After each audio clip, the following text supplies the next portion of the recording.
Сәлеметсіңдер ме оқушылар? Бүгінгі сабақтың тақырыбы менің отбасым.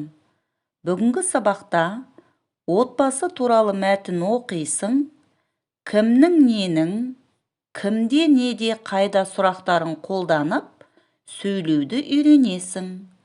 Жаңа сөздерге назар аударайық. Қыдыруға шығу, дәмді, салқын. Оқушылар, жаңа сөздерді сөздік дәптерімізге жазып алайық. Бірінші тапсырма. Үлгіні қолдан, өз мысалыңды ойлап айт. Оқушылар, берілген үлгіні негізге алып, жаттығайық. Іске сәт.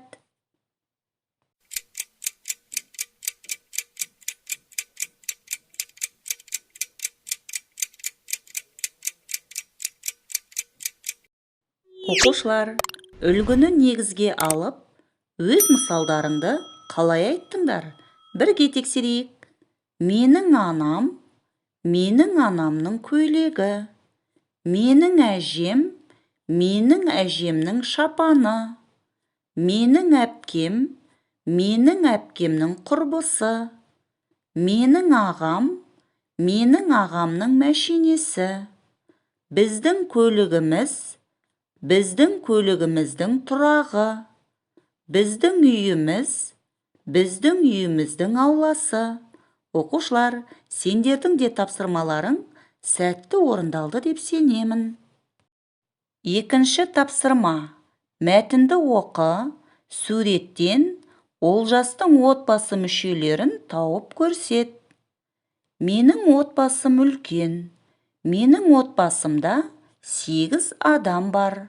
Олар атам, әжем, анам, әкем, 2 інім, қарындасым және мен. Бүгін бәріміз қыдыруға шықтық.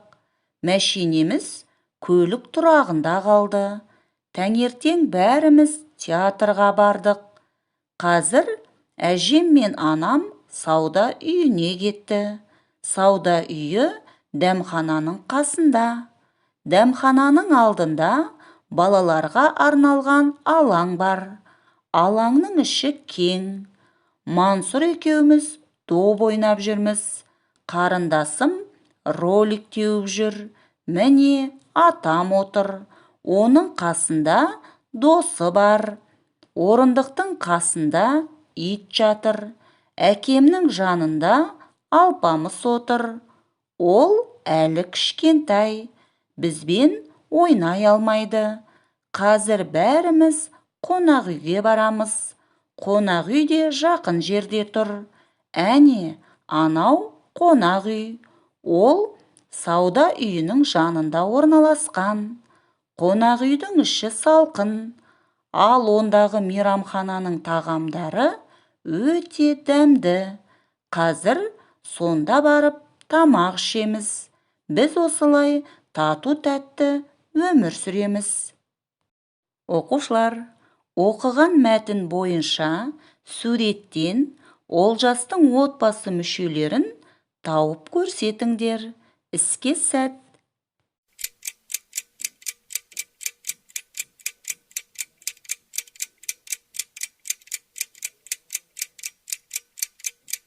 Суреттен Олжастың отбасы мүшелерін қалай тауып көрсеттіңдер?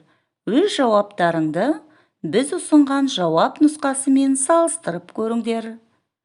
Олжастың інісі алпамыс, әкесі, анасы мен әжесі, атасы, Олжастың өзі, інісі Мансұр, қарындасы. Оқушылар, сендердің де жауаптарың осындай болды деген ойдамын. Үшінші тапсырма. Сұрақтарға жауап бер. Оқушылар, оқыған мәтіннің мазмұны бойынша сұрақтарға жауап берейік. Іске сәт.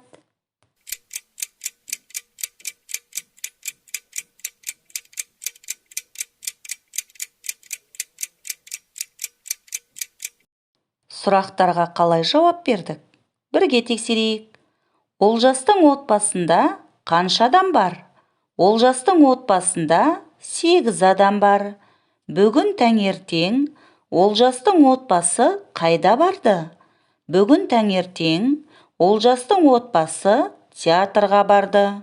Олжастың анасы мен әжесі қайда? Олжастың анасы мен әжесі сауда үйінде. Олжастың атасының қасында кім бар? Олжастың атасының қасында досы бар. Балалардың әкесі қай жерде отыр?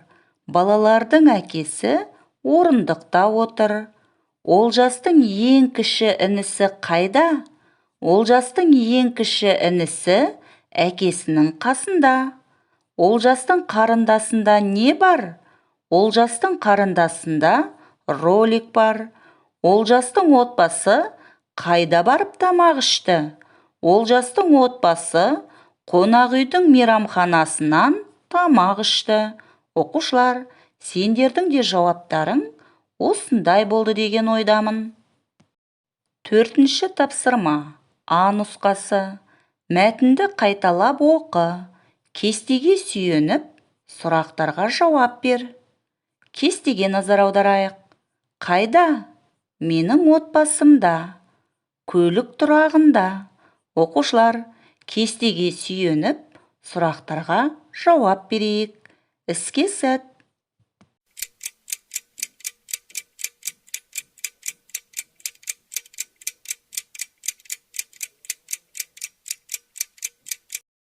Сұрақтарға қалай жауап бердіңдер? Жауаптарыңды бірге тексерейік. Қайда? Менің отбасымда. Көлік тұрағында. Кімде? Ағамда, қарындасымда. Неде? Көлікте, сауда үйінде. Кімнің? Атамның, әкемнің. Ненің? Алаңның, қонақ үйдің. Оқушылар, сендердің де жауаптарың сәтті шыққанына сенімдімін. Сонымен оқушылар, бүгінгі сабақтан не үйрендік? Отбасы туралы мәтін оқыдың. Кімнің ненің? Кімде, неде, қайда сұрақтарын қолданып, сөйлеуді үйрендің. Енді бүгінгі сабағымызға жетістік баспалдағы арқылы кері байланыс жасайық. Бүгінгі сабақта барлықтарыңның білімдерің шыңдалды деген ойдамын. Үйге тапсырма. 33-ші бет, 4-ші тапсырма. Ә нұсқасы. Түсінгенің бойынша сурет сал. Оқушылар, сабақ аяқталды. Сау болыңдар.